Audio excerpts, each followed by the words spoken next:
When the arrogant heir interrupted the judge mid-sentence, no one expected what came next.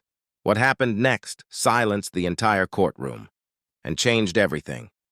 The courtroom was packed that morning, marble floors gleaming, cameras flashing, whispers echoing off the walls. It wasn't every day that Daniel Brooks, the 26-year-old heir to a billion-dollar empire, was called to testify in a case about corruption and fraud within his own family's company. Sitting across from him was Martha Lewis, a 58-year-old retired accountant with trembling hands but eyes that burned with quiet determination. She'd spent her life working for the Brooks Corporation until she was wrongfully fired and left without her pension. Judge Hamilton, a calm and stern man in his 60s, leaned forward. "Mr. Brooks, please explain your role in these missing funds." Daniel smirked, brushing back his styled hair. "Your Honor, I don't think you'd understand how big corporations work. This is above your pay grade." Gasps filled the courtroom. Even the bailiff froze. Judge Hamilton's jaw tightened.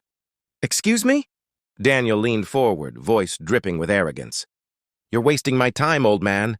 My father's lawyers will clear this up. I have a jet to catch." For a long moment, silence swallowed the room. Martha lowered her eyes, whispering, "So this is justice?"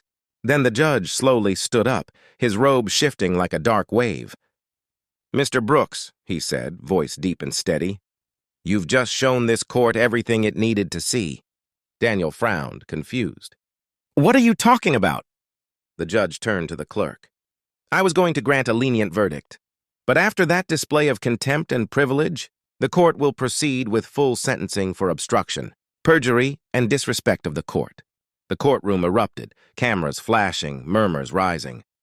Daniel's smirk vanished as the bailiff moved forward. "You can't do this! I'm a Brooks!" he shouted. The judge looked him straight in the eyes. "In this courtroom, you're not an heir. You're a man accountable for his actions." Martha covered her mouth. Tears streaming as justice, long overdue, finally stood tall. As Daniel was led away in handcuffs, she looked up at the judge and whispered, "Thank you." He nodded quietly. "No, ma'am. Thank you for standing up when it mattered." Outside the courthouse, the reporters swarmed, microphones flashing. But all anyone could talk about was how a powerful heir's arrogance had been silenced. Not by force, but by truth. Sometimes the loudest people fall silent when justice speaks. If you believe no one is above the law, hit that like, subscribe, and share this story to remind others. Respect and honesty still matter.